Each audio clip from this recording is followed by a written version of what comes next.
Asxaabta qaaliga ah, maanta waxaan nii wadaa program casri ah oo aad iyo aad run ahaantii u qiimo badan. Waayo programkan waa program aad u muhiimsan.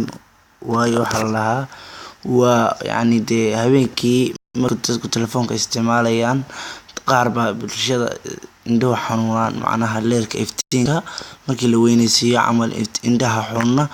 Maanta marka program aad iyo aad u muhiimsan baan nii wadaa. Programkaas oo ah waxa la lahaa eye filter, waxa kala soo jeedka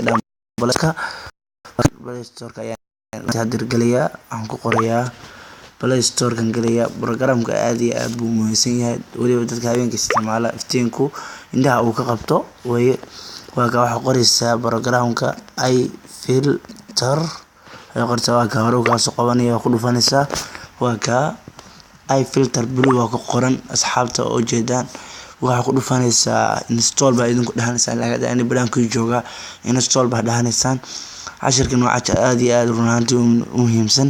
Install marka dibadda ku imaanaya waa sugaysaa dibadda ilaa intuu imaanayo insha Allah taala waa ka dibadda markuu yimaado halkaas ka arkaysaan oo ku dhufanaysaan koonta ku dhufataan waa ka halkaas aniga maarta iftiinkii maarta aad iyo aad indhaha iga qabtay indhaha xanuunaysa ay xanuunayaan laakiin habeenkii marka dadku indhaha xanuunaan programku aad iyo aad buu muhiimsan yahay. Indhaha ka difaacaya waayo hadhow hurdo la'aan wax laga yaabaa inuu kugu dhacdo laga yaabaa. Programka halkan ayaa off dhehaysa halkaas ayaa off dhehaysa isbedelaya iftiinkii wax dhif noqonaya mar waa iska weynisiin ka dhaco macnaha waxa geeyaa 14 marna zaid oo dhameyn ka dhac waa madow adoo laakiin wax ku fiican in aad 60 meelaha 70 meelaha gashto insha Allah taala.